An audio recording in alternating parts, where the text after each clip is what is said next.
KTR ED విచారణ ముగిసింది. దాదాపు 7 గంటల పాటు ఈడీ అధికారులు కేటీఆర్ ను ప్రశ్నించారు. నిధుల మళ్లింపు అధికారులపై ఒత్తిడి తేవడంపై కేటీఆర్ ను ఈడీ అధికారులు ప్రశ్నించారు. IAS Arvind Kumar, BLN Reddy statement ఆధారంగా విచారణ జరిపినట్లు తెలుస్తోంది. కేటీఆర్ నుంచి కీలకమైన సమాచారం ఈడీ అధికారులు సేకరించారు. దీనికి సంబంధించి పూర్తి సమాచారం అమర్ అందిస్తారు. అమర్, శిలా ఫార్ములా ఈ రేస్లో ఈడీ విచారణకు సంబంధించి కేటీఆర్ విచారణ ఉదయం 10:30 గంటలకు మొదలై కొద్దిసేపటి క్రితమే ముగిసిందని చెప్పుకోవచ్చు. మొత్తం 7 గంటలకు పైగా సుదీర్ఘంగా ఈడీ అధికారులు కేటీఆర్ ని విచారించిన పరిస్థితులు అయితే ఉన్నాయి. ముఖ్యంగా ఫార్ములా ఈ ఆపరేషన్ సంబంధించిన కంపెనీలో వ్యవహారాలకు సంబంధించి ఇటు 50 కోట్ల లావాదేవీలకు సంబంధించి బదిలీలు ఎలా చేశారు, ఎన్నికల కోడ్ నిబంధనలతో పాటు చాలా రూల్స్ అన్ని బ్రేక్ చేశారు. కాబట్టి ఇంతకుముందుకే గతంలో ఐఏఎస్ అరవింద్ కుమార్, బిఎల్ రెడ్డి విచారణలో కీలకమైన స్టేట్మెంట్ ఇచ్చారు. ఆ స్టేట్మెంట్ ఆధారంగా కేటీఆర్ ని పూర్తిగా సుదీర్ఘంగా 7 గంటల పాటు విచారించిన పరిస్థితులు అయితే ఉన్నాయి. అయితే ఏ క్షణమైన విచారణ ముగిసింది కాబట్టి ఈడీ కార్యాలయం నుంచి బయటకు వెళ్లే అవకాశం ఉన్న నేపథ్యంలో ఇప్పటికే పోలీసులు భారీగా మోహరించారని చెప్పుకోవచ్చు. ఏ క్షణమైన కేటీఆర్ బయటకు వచ్చే అవకాశం ఉంది. ప్రస్తుతానికైతే ఇటు ఈడీ కార్యాలయం వద్ద చాలా మంది పోలీసుల బందోబస్తు కూడా పెంచారు. లోపలికి ఎవరిని కూడా అలౌడ్ చేయట్లేదు. ముఖ్యమైన వ్యక్తులను ఓన్లీ కేసులకు సంబంధించిన ఇన్ఫర్మేషన్ వాళ్ళ వ్యక్తులను మాత్రమే లోపలికి అలౌడ్ చేస్తున్నారు. బీఆర్ఎస్ శ్రేణులు కూడా ఈడీ కార్యాలయానికి లోపలికి పంపని పరిస్థితి నెలకొంది. ప్రస్తుతం ఈడీ కార్యాలయం వద్ద ఒక డీసీపీ, ఏసీపీ స్థాయి అధికారి నేతృత్వంలో భద్రతా చర్యలు అయితే కొనసాగుతున్నాయి. ఎలాంటి అవాంఛనీయ ఘటనలు జరగకుండా ముందస్తు చర్యలో భాగంగా ఉదయం నుంచి కూడా పోలీసులు ఇక్కడనే వాళ్ళ ఆధీనంలోకి ఈడీ కార్యాలయం మొత్తాన్ని కూడా తీసుకున్న నేపథ్యం అయితే ఉంది. ప్రస్తుతం మనం విజువల్స్ కూడా చూడొచ్చు. చాలా మంది బీఆర్ఎస్ సంబంధించిన నేతలు, ఎమ్మెల్యేలు, మాజీ ఎమ్మెల్యేలు, మాజీ మంత్రులు కూడా చేరుకున్న నేపథ్యంలో పోలీసులు వాళ్ళందరినీ కూడా ఒక రోప్ ద్వారా ఒక సైడ్కు పంపించినటువంటి పరిస్థితి నెలకొంది. ఏ క్షణమైనా బీఆర్ఎస్ శ్రేణులు ఆందోళన చేస్తే వాళ్ళ అదుపులోకి తీసుకునేందుకు డీసీఎం వాహనాన్ని కూడా ప్రస్తుతం పోలీసులు అయితే అందుబాటులో ఉంచినటువంటి పరిస్థితి నెలకొంది. ప్రస్తుతానికైతే ఈడీ కేసుకు సంబంధించి ముఖ్యంగా ఏసీబీ ఎఫ్ఐఆర్ నమోదు చేయడం, ఆ తర్వాత ఈసీఆర్ నమోదు చేసిన తర్వాత ఈడీ దర్యాప్తు అనేది ముమ్మరం చేసిందని చెప్పుకోవచ్చు. A1గా కేటీఆర్ ని, A2గా ఐఏఎస్ అరవింద్ కుమార్ ని, A3గా బిఎల్ రెడ్డిని మొత్తం ముగ్గురిని చేర్చింది. ఏసీబీ ఎఫ్ఐఆర్ ఎలాగుందో యాస్టీస్ గా ఈసీఆర్ కూడా నమోదు చేసింది. కీలకమైన అంశాలను ఏసీబీ దగ్గర నుంచి డాటా తీసుకోవడంతో పాటు బ్యాంకులో జరిగినటువంటి కరెన్సీ మార్పిడికి సంబంధించి కీలకమైన సమాచారాన్ని గతంలో బ్యాంకు అధికారుల నుంచి ఈడీ అధికారులు సమాచారం కూడా సేకరించారు. దానికి సంబంధించిన డాక్యుమెంట్లు కూడా తీసుకున్నారు.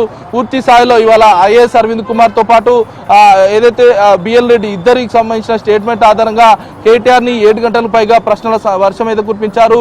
కొద్దిసేపటి క్రితమే కేటీఆర్ అతను ఇచ్చినటువంటి స్టేట్మెంట్ పైన సంతకం చేసినట్టుగా తెలుస్తుంది. మరి కాసేపట్లోనే బయటకు వచ్చే అవకాశం అయితే కనబడుతుంది. కేటీఆర్ కోసం బయట బీఆర్ఎస్ లీగల్ టీమ్ తో పాటు బీఆర్ఎస్ శ్రేణులు చాలా మంది వేచి చూస్తున్న పరిస్థితి నెలకొంది.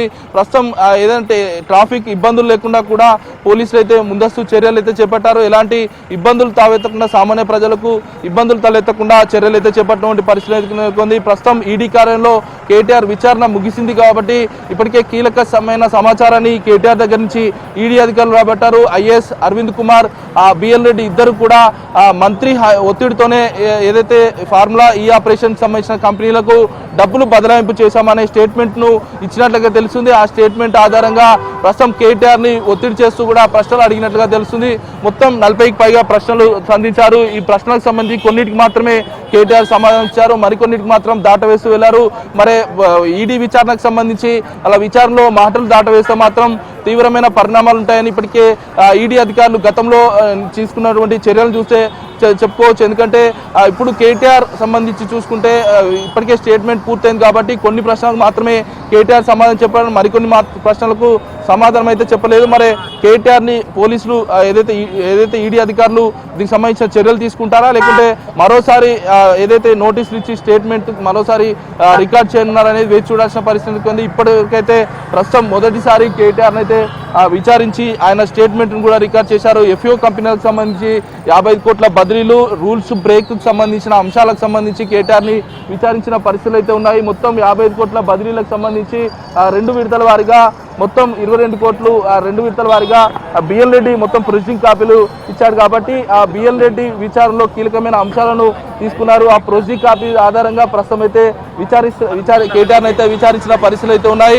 ప్రొసీడింగ్ లో తప్పనిసరిగా ఒక ప్రభుత్వ ఉద్యోగి ఉండి ప్రభుత్వ నిధులను దుర్వినియోగం చేయరాదు, దుర్వినియోగం చేస్తే కఠిన చర్యలు ఉంటాయనుకుంటున్నాయి. ఈ నేపథ్యంలోనే ఏసీబీ ఇటు ఐపీసీ సెక్షన్లతో పాటు ఇటు ఏదైతే preventive corruption act PC act కూడా అందులో మెన్షన్ చేశారు. కాబట్టి ఈ కేసులన్నీ కూడా అధికారులకు ఇటు కేటీఆర్ కూడా వర్తించిన నేపథ్యంలో ప్రస్తుతానికి ప్రివెన్షన్ ఆఫ్ కరప్షన్ యాక్ట్ కింద అంటే ఒక ప్రభుత్వ శాఖలో ఉంటూ ప్రభుత్వ నిధులను కాపాడాల్సిన బాధ్యత తప్పనిసరిగా ఉంటుంది.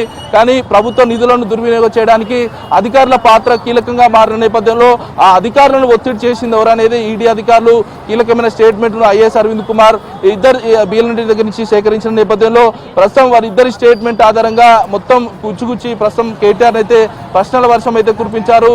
మరి కాసేపట్లోనే కేటీఆర్ మనం చూసినటువంటి ఈడీ కార్యాలయం నుంచి బయటికి వచ్చే అవకాశం ఉన్న నేపథ్యంలో ప్రస్తుతం పోలీసులు అయితే భారీగా బందోబస్తు ఏర్పాట్లు అయితే చేశారని చెప్పుకోవచ్చు. ఎందుకంటే ఒకవైపు మీడియాతో మాట్లాడేందుకు కేటీఆర్ సిద్ధమవుతున్న నేపథ్యంలో ఒకవైపు మీడియా పాయింట్ కూడా ఏర్పాటు చేశారు. అక్కడికి బీఆర్ఎస్ ఎమ్మెల్యేలతో పాటు మాజీ ఎమ్మెల్యేలు కూడా మాజీ మంత్రులు కూడా చేరుకున్న నేపథ్యంలో పోలీసులు అయితే ఎవరిని కూడా రోడ్ల మీదకి రాకుండా ఒక రోడ్ ద్వారా అందరినీ కూడా ఒక పక్కకు జరిపినటువంటి పరిస్థితి మనం విజువల్స్ లో కూడా చూడొచ్చు. మొత్తం కేటీఆర్ ఒకవైపు విచారణ ముగిసింది కాబట్టి కేటీఆర్ విచారణకు సంబంధించి ఇప్పటికే ఈడీ ఈసీఆర్ లో పిఎంఎల్ఏ యాక్ట్ 50/1 50/2తో పాటు ఫెమా చట్టం ఉల్లంఘన కింద ఈడీ అధికారులు ఈసీఆర్ నమోదు చేశారు. ఈ ఈసీఆర్ నమోదు చేయడంతోనే కేసు మొత్తం కూడా విచారణ దశను మొత్తం ముమ్మరం చేశారు. కింది నుంచి అంటే ఏ దశలో అక్రమాలు అవినీతి జరిగిందో ఆ దశలో నుంచి అంటే హెచ్ఎండిఏ ఎంఏయుడి నుంచి అక్రమాలన్నీ జరిగాయి కాబట్టి ఆ శాఖలో ఉన్నటువంటి ఫైల్స్ అన్ని తీసుకున్నారు. ఆ శాఖలో ఉన్నటువంటి ఫైల్స్ ఆధారంగా ప్రస్తుతం కేటీఆర్ని కూడా విచారించిన పరిస్థితులు అయితే ఉన్నాయి.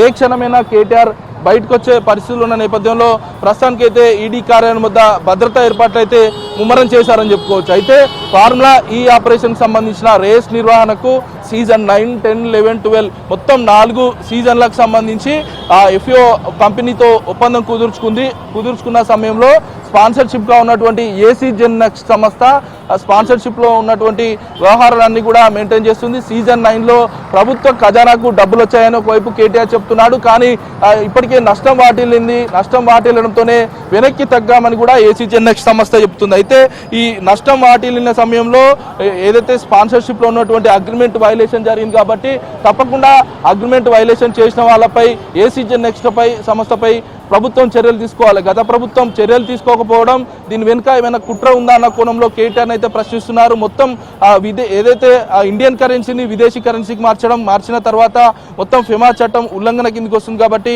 ఇందులో కోట్లాది రూపాయల అక్రమాలకు పాల్పడ్డారు కాబట్టి దీని వెనుక క్విడ్ ప్రోకో ఉందంటూ కూడా రాజకీయ వర్గాలు ఒకవైపు చర్చ సాగుతున్న నేపథ్యంలో ప్రస్తుతం ఉత్కంఠగా మారింది. కేటీఆర్ విచారణ అయితే ప్రస్తుతానికి ముగిసింది.